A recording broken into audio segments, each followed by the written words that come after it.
I remember getting my first job out of high school, serving at a Dave & Buster's and thinking, all right, I got this. I'm working full time, I'm saving a little bit, and I'm doing everything right. But then life hit. Rent, food, gas, bills. And by the time I looked at what I had left in my account, I realized what many Americans do every single day. Working full time at minimum wage, even with tips, wasn't enough. And that's the issue. It's not about laziness or budgeting, it's about wages that haven't kept up with reality. And that's what needs to change. Today, I'm here to persuade you that the federal minimum wage should be increased. To fully understand this issue, we must look at the shared problem, viable middle ground solutions agreeable to all sides that would improve this issue, and finally, I will discuss mutual benefits that all would experience. Let me start by breaking down the problem. The current minimum wage doesn't reflect the cost of living in today's economy. According to the Washington Post on February 8th, 2021, the federal minimum wage has stayed at $7.25 since 2009, which is about $15,000 a year if you work full time. That wage might have worked 30 years ago, but now it's far below the cost of living. That doesn't even cover my rent for the year. And it's not just about numbers, it's about value. Minimum wage policies continue to undervalue the labor of essential full-time workers who keep the economy running. According to The New Yorker, on September 17th, 2014, the average age of workers who would benefit from a minimum wage increase is 35, and 88% of them are over the age of 20. That means that these aren't teenagers just trying to make extra cash like everyone likes to say. They're adults. Many are working full-time and supporting families. And when the majority of low-wage workers and adults are doing critical jobs like caregiving, food service, and transportation, paying them wages that don't reflect the cost of living sends a clear message. Your work matters, but not enough to live on.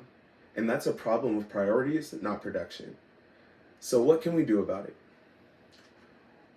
One approach would be to raise the minimum wage to $15 gradually and tie the future increases to inflation. According to the San Diego Tribune on May 23, 2025, economists argue that a phased approach like the one proposed in California's hospitality sector can reduce the economic shocks that could become present while still improving the living standards for many.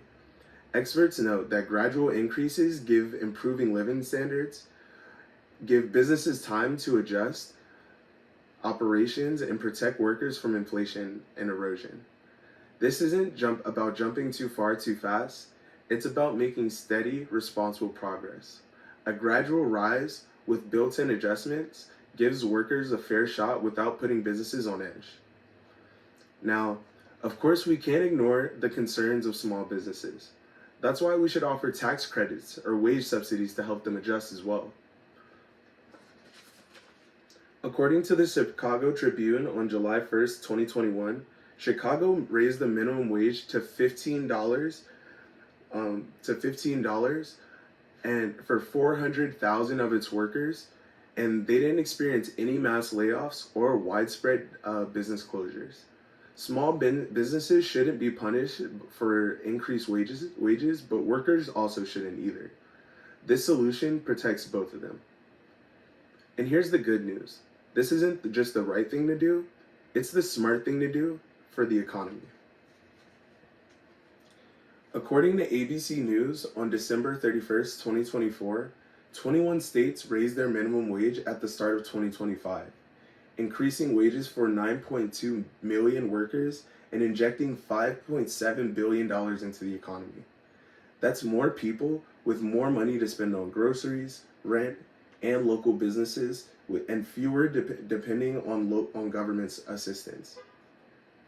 Even across political lines, momentum is building.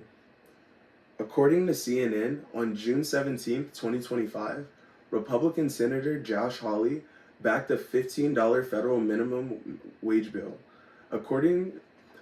acknowledging that stagnant wages are failing working Americans. and that natural reform would help Missouri compete fairly with low-wage states. When both sides of the aisle can see the need for action, that's not politics, that's just a wake-up call. Today, I tried to persuade you that the federal minimum wage should be increased. To fully I understand found this some web issue, results. we I can looked show at them if you ask again at from your shared iPhone. to fully understand this issue, we looked at the shared problem, viable middle ground solutions agreeable to all sides to improve this problem, and finally, I discussed the mutual benefits that all would experience.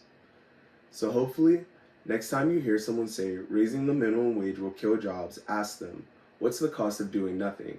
Because full-time work still equals full-time struggle, and that's the real job killer, not the wage hike. It's time for silence to end. Let's speak up.